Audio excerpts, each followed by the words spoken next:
Bienvenue à toutes et à tous pour cette nouvelle vidéo des indispensables consacrée à l'inconscient.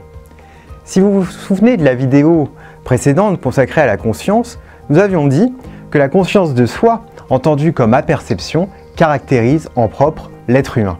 La perception, je vous le rappelle, la perception L'(A) et non pas la perception. La perception donc c'est le fait, par exemple, de penser à quelque chose et de savoir que vous pensez à cette chose-là et que vous pensez quelque chose, que vous désirez quelque chose et que vous savez que vous désirez et que vous désirez quelque chose en particulier.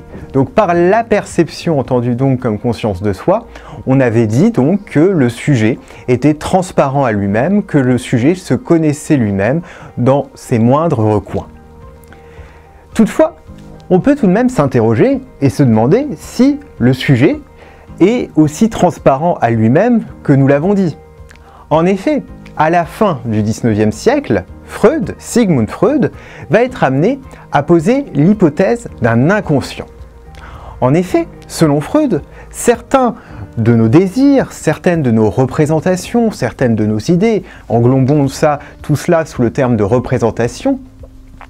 Donc certaines de nos représentations sont inconscientes, c'est-à-dire qu'elles sont en nous, elles sont en notre esprit, mais nous n'en avons pas conscience. Et pourquoi nous n'en avons pas conscience? Justement parce qu'elles sont refoulées sans que nous l'apercevions dans notre inconscient, qui est une des composantes de notre esprit, ou on pourrait dire aussi de notre appareil psychique.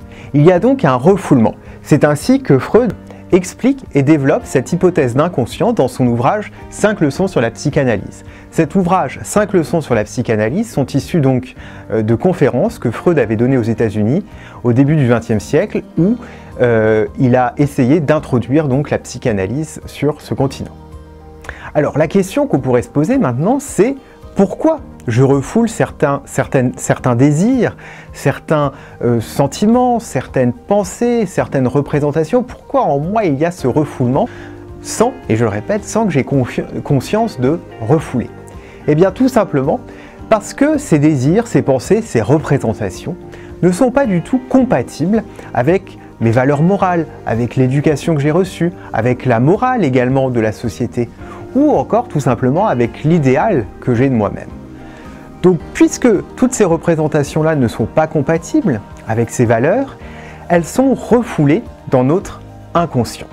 Pourtant, tout ce qui est refoulé, toutes ces représentations refoulées ne sont pas supprimées. Et là, c'est la grande distinction qu'il ne faut pas oublier de faire. Ce qui est refoulé dans l'inconscient n'est pas supprimé. C'est-à-dire que toutes ces représentations continuent à être présentes en moi et sont justement présentes dans mon inconscient, donc je n'en ai pas conscience. Il y a bien, comme vous pouvez le voir sur le schéma derrière moi, une censure, justement, qui empêche ces représentations de pénétrer dans la conscience. Mais, néanmoins, comme je l'ai dit, ces représentations-là, ces désirs, ces pensées, ces sentiments, etc., existent toujours. Ils continuent à agir. Et donc, ils vont essayer de passer en quelque sorte le barrage de la censure en se travestissant, en prenant une autre forme. Et cette manifestation donc d'état de pensée, de désir, de représentation inconscient, nous en avons l'expérience tous les jours. Par exemple, le lapsus, quand vous voulez dire quelque chose, mais à la place vous dites autre chose. Le rêve également. Par exemple, le rêve. On voit qu'il y a un contenu tout à fait irrationnel, tel que nous vivons le rêve dans notre sommeil. En effet, il s'agit souvent d'univers un peu merveilleux, il n'y a pas beaucoup de logique, voire pas du tout. C'est ce que Freud appelle le contenu manifeste du rêve. Mais sous ce contenu manifeste, il y a un contenu latent qui correspond justement à des représentations inconscientes qui essaient justement de se métamorphoser à travers le rêve pour pénétrer dans la conscience. En effet, lorsque je suis en état de sommeil, la censure est un peu moins sévère, en quelque sorte, elle est un peu moins rigide et permet qu'il y ait donc des représentations inconscientes qui, sous bien évidemment le couvert d'un déguisement en quelque sorte, puissent arriver jusqu'à la conscience. Donc vous voyez avec l'exemple du rêve à quel point l'inconscient tout ce qui est refoulé dans l'inconscient essaie de s'exprimer à la conscience. Et en effet, Freud va dire par exemple que certaines maladies sont aussi l'expression de cet inconscient. Il en va par exemple ainsi des névroses. Et en effet, Freud était un neurologue de formation. Et à la fin du 19e siècle, il va faire l'hypothèse de l'inconscient, puisqu'il essaie de guérir l'hystérie, de comprendre cette maladie qu'est l'hystérie. Et il va découvrir qu'il n'y a aucune pathologie organique dans l'hystérie.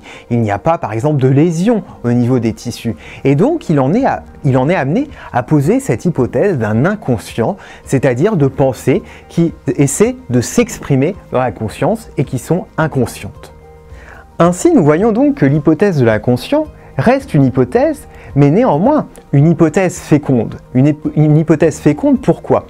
Parce qu'elle permet déjà, selon Freud, de guérir. En effet, le psychanalyste, durant la cure analytique, c'est-à-dire lorsque vous vous retrouvez devant le psychanalyste, va essayer, à partir de vos rêves, par exemple, en essayant d'interpréter vos rêves, de remonter jusqu'à votre inconscient. Freud a écrit un volume fort volumineux sur l'interprétation des rêves qui s'appelle « L'interprétation des rêves ». Donc, l'hypothèse de l'inconscient a alors une efficacité thérapeutique. Elle permet de soigner, elle permet de guérir. Mais l'hypothèse de l'inconscient a également un intérêt théorique. Pourquoi? Bien tout simplement parce qu'elle permet de nous faire comprendre que la conscience, c'est-à-dire la perception que nous avions évoquée dans la vidéo précédente, ne me permet pas une connaissance intégrale de moi-même. En effet, ma connaissance ne peut pas se réduire à la perception, ne peut pas se réduire au fait que je sais quand j'ai un désir et quand je sais ce que je désire. Non, pourquoi? Parce que justement, en moi, dans mon inconscient, il y a des représentations, des désirs, des pensées dont je n'ai pas conscience. Elle a un autre intérêt théorique également, l'hypothèse de l'inconscient, c'est qu'elle remet en cause notre liberté.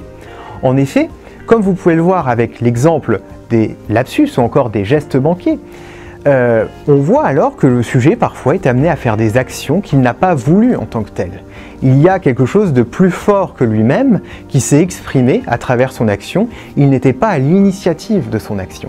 Donc on voit comment, si vous voulez, la perception n'est pas un concept faux, ce n'est pas du tout le but, l'objet de mon propos, mais c'est dire uniquement, le but de mon propos est de dire que la perception, la conscience de soi comme aperception, qu'on voit notamment chez Descartes, n'est pas suffisante pour nous permettre une connaissance de nous-mêmes. Voilà pour cette vidéo concernant l'inconscient, j'espère qu'elle vous aura aidé à comprendre et à mieux comprendre cette notion. En attendant, n'hésitez pas à liker et à partager cette vidéo. Je vous renvoie également vers notre site isofia.fr où la première partie des cours est disponible. Et moi, en attendant, je vous dis à bientôt pour une nouvelle vidéo.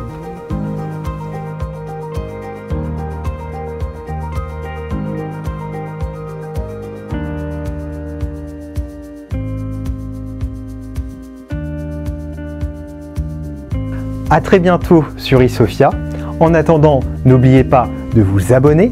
Vous pouvez également cliquer sur la petite cloche pour être au courant de toutes nos dernières vidéos.